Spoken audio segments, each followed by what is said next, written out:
Todo comenzó como un viaje ordinario que conectaría dos extremos de México. El tren interoceánico, una de las piezas centrales del corredor interoceánico del Istmo de Tehuantepec, CIT, se preparaba para cumplir su ruta habitual.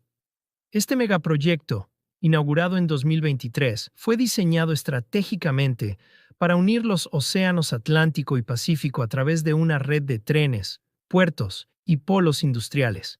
En los vagones, la atmósfera era la de un traslado cotidiano entre estados vecinos. El convoy transportaba a un total de 241 pasajeros y 9 tripulantes. Entre ellos viajaban familias, trabajadores y usuarios frecuentes que veían en esta vía una alternativa de movilidad vital para el sureste mexicano. El tren había partido de Salina Cruz, Oaxaca, en la costa del Pacífico, y su destino final era el puerto de Coatzacoalcos, en el estado de Veracruz, a orillas del Golfo de México. La calma se rompió abruptamente durante la madrugada del domingo 28 de diciembre de 2025. Mientras el tren avanzaba por la denominada Línea Z del corredor, un fallo masivo alteró el curso del viaje a la altura de la localidad de Nizanda, dentro de la jurisdicción de Asunción Ixtaltepec, en el estado de Oaxaca.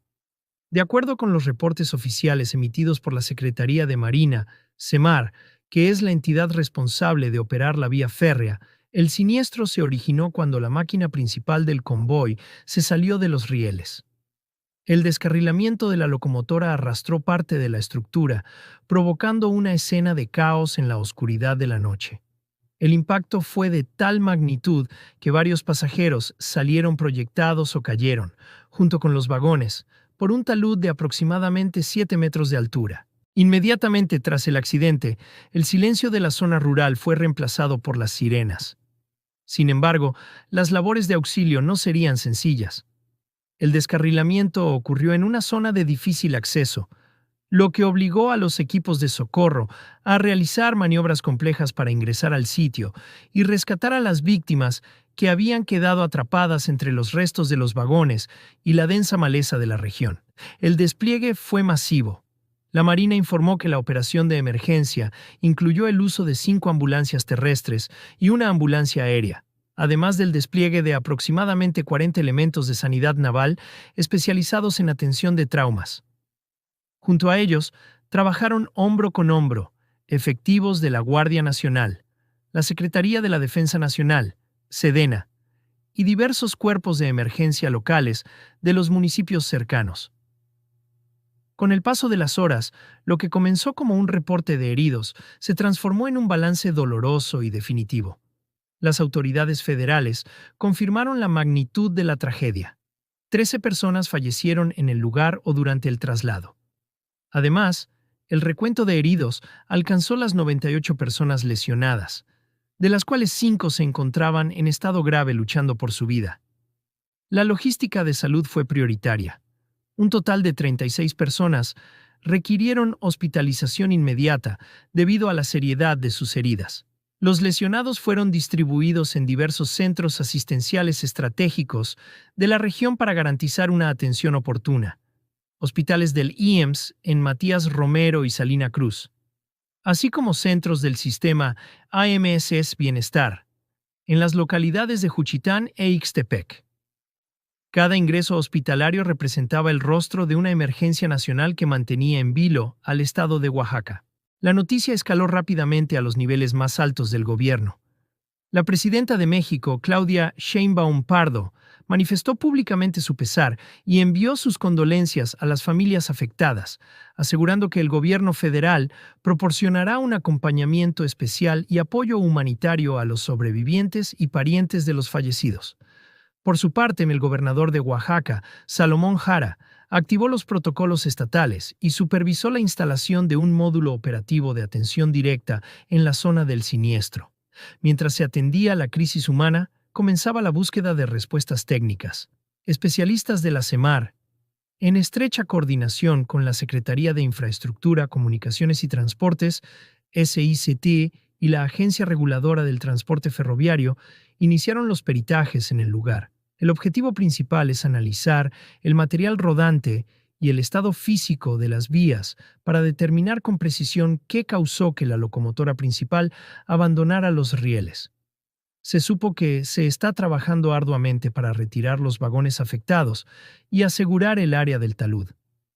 Debido a la gravedad del evento y a los peritajes en curso, la operatividad del corredor interoceánico permanece totalmente suspendida. El gobierno federal ha dejado claro que el servicio solo se restablecerá cuando se pueda garantizar al 100% la integridad de la infraestructura para los usuarios y la carga. La mañana del lunes 29 de diciembre de 2025 comenzó con una noticia que alteró la tranquilidad del norte de Bogotá.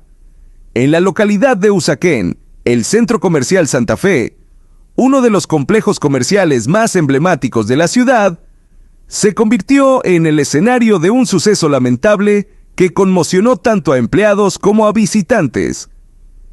Exactamente a las 8:14 a.m., en un momento en que la ciudad apenas despertaba y el centro comercial iniciaba sus labores habituales, fue encontrado el cuerpo sin vida de una mujer. La primera descripción ofrecida por las autoridades indicaba que se trataba de una ciudadana de aproximadamente 65 años de edad. Lo que inicialmente parecía un incidente aislado pronto se transformó en una situación compleja para los organismos de seguridad, ya que, tras las primeras revisiones, se confirmó que la mujer no portaba documentos de identidad personales entre sus pertenencias.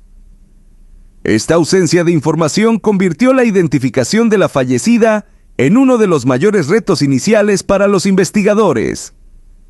Ante la gravedad del reporte, la respuesta institucional fue inmediata. Unidades del Cuerpo Técnico de Investigación, CTI, de la Fiscalía General de la Nación, se desplazaron hasta el centro comercial para asumir el control de la escena. El personal forense realizó la inspección técnica del cadáver y comenzó la recolección de material probatorio necesario para esclarecer las circunstancias exactas de la muerte. Debido a que no fue posible establecer su nombre en el lugar, el cuerpo fue trasladado a la sede de medicina legal. Allí, expertos en criminalística trabajan en su reconocimiento oficial, mientras las autoridades esperan que algún familiar acuda para reclamar sus restos. En cuanto a la causa del deceso, la Policía Metropolitana de Bogotá ha planteado una hipótesis principal.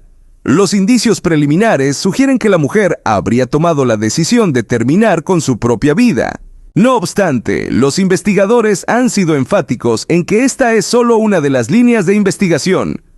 Los resultados definitivos dependerán de la necropsia y del análisis exhaustivo de las pruebas recolectadas en el sitio. Minuto 3. La respuesta del centro comercial. El impacto del suceso generó un ambiente de incertidumbre entre quienes se encontraban en el establecimiento. Ante la difusión de las primeras versiones y la creciente conmoción, el centro comercial Santa Fe rompió el silencio mediante un comunicado oficial publicado en sus redes sociales. En el documento, las directivas explicaron que, desde el primer momento en que se reportó el incidente, se activaron todos los protocolos internos de atención y emergencia para colaborar estrechamente con las entidades judiciales.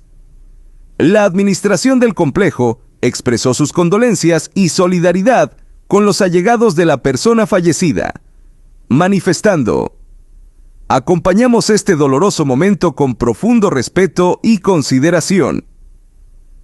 Además, hicieron un llamado urgente a la ciudadanía y a los medios de comunicación para que se maneje la información con prudencia, sensibilidad y responsabilidad, evitando especulaciones que pudieran afectar la dignidad de la víctima y el dolor de sus posibles familiares. Este trágico evento en el norte de la capital no es un hecho aislado, sino que se enmarca en lo que las autoridades sanitarias han denominado una emergencia silenciosa en Colombia.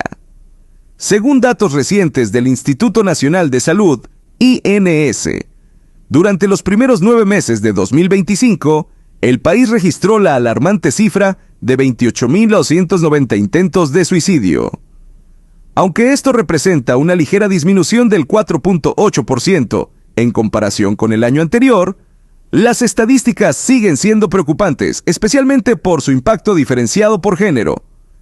El análisis revela que el 63% de estos casos corresponden a mujeres, mientras que el 37% restante afecta a hombres.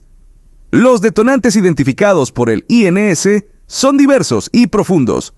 El 36.7% de los casos están vinculados a conflictos familiares, el 26.4% a problemas con parejas o exparejas y un 10.8% a dificultades económicas que sobrepasan la capacidad de resistencia de las personas. Estas cifras subrayan la necesidad de abordar la salud mental como una prioridad de salud pública y de atención social inmediata. La tragedia ocurrida en el Centro Comercial Santa Fe nos recuerda la importancia crítica de la prevención y el acompañamiento emocional. Las autoridades han hecho un énfasis especial en que nadie tiene por qué enfrentar una crisis en soledad. En Bogotá, existen canales de atención gratuita disponibles las 24 horas del día para brindar apoyo profesional. Si usted o alguien que conoce atraviesa un momento difícil, puede comunicarse con la línea 106 en la capital o a través de la línea nacional 192, opción 4, del Ministerio de Salud. Estas plataformas ofrecen escucha activa y orientación inmediata para quienes necesitan una mano amiga en medio de la oscuridad. La detección temprana de señales de alerta puede marcar la diferencia entre la tragedia y la esperanza. La comunidad digital global se encuentra sumida en un estado de profunda conmoción y tristeza tras confirmarse una noticia que desafía el entendimiento humano. La influencer estadounidense Melissa Mae Carlton ha anunciado la pérdida de su segunda hija en un periodo de apenas 1 año y medio, un hecho que ha dejado a sus seguidores y a la opinión pública en general en un estado de duelo compartido. Todo ocurrió en la mañana del pasado 25 de diciembre de 2025. Una fecha que debería haber sido de celebración, pero que se transformó en tragedia cuando su hija menor, Molly, perdió la vida de manera repentina. Según los reportes compartidos por la propia creadora de contenido, la situación se desencadenó con una hospitalización de emergencia en un centro de trauma pediátrico, donde a pesar de que el personal médico agotó todos los recursos disponibles y de que, en palabras de Melissa, el pequeño cuerpo de Molly luchó con una fuerza inmensa, la niña no pudo superar un paro cardíaco fulminante. Este desgarrador suceso no es un hecho aislado en la familia Carlton, ya que el 18 de abril de 2024, su hija mayor, Abigail, de tan solo 9 años, también falleció bajo circunstancias que inicialmente fueron atribuidas a una sepsis. Sin embargo, la muerte de Molly ha arrojado una nueva y sombría luz sobre la tragedia anterior, llevando a los especialistas médicos a desarrollar una hipótesis científica que sugiere que ambas hermanas podrían haber padecido una enfermedad cardíaca de origen genético que nunca fue detectada a tiempo. Esta teoría médica propone que incluso una afección o enfermedad leve, que en otros niños no pasaría de ser un contratiempo menor, podría haber sido el detonante de complicaciones fatales en las niñas, lo que finalmente explicaría por qué los padres nunca se sintieron plenamente satisfechos con los diagnósticos iniciales recibidos tras la partida de Abigail. Melissa ha sido muy abierta sobre su proceso emocional, describiendo estas semanas de luto como un camino difícil y confuso, donde se entrelazan sentimientos de gratitud por las bendiciones presentes con una tristeza abrumadora por la ausencia física de sus hijas.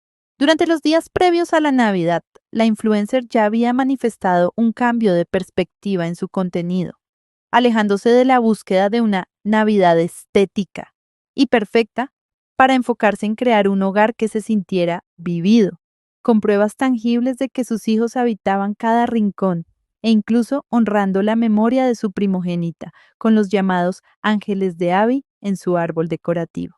La decisión de Melissa de hacer pública esta dolorosa experiencia nace de una convicción profunda en el poder de la oración. Ella relató que incluso mientras se dirigían al hospital y temían lo peor, se aferró a su fe creyendo que un milagro era posible si esa era la voluntad divina. Además de su búsqueda de consuelo espiritual, la familia tiene ahora un objetivo claro de servicio público. informar y concienciar a otras familias sobre la muerte repentina e inesperada en la infancia, CUDC, un fenómeno que buscan desmitificar a través de su propia tragedia. En este momento, la familia Carlton no se queda de brazos cruzados y está adelantando estudios genéticos exhaustivos para obtener las respuestas definitivas que tanto necesitan, no solo para cerrar su ciclo de duelo con claridad, sino primordialmente para garantizar la protección y la salud de sus otros dos hijos, Lily y Harry, quienes representan su mayor prioridad en este proceso de sanación. A pesar del vacío irreparable, Melissa ha compartido un mensaje de esperanza agridulce con su comunidad, expresando que encuentra paz en la idea de que, en la mañana de Navidad, Molly y su hermana mayor, Abby, finalmente se reencontraron en otro plano, estando juntas nuevamente tal como lo estuvieron en vida.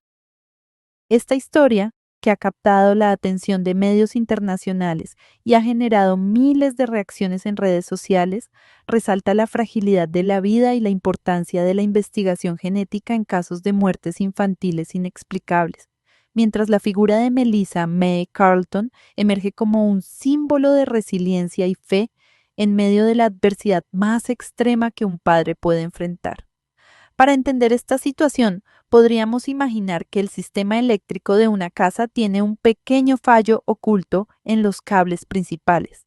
Mientras todo está en calma, las luces brillan con normalidad. Pero ante la más mínima fluctuación de energía, el sistema entero colapsa de forma inesperada, dejando a los habitantes buscando respuestas en la estructura misma de la construcción.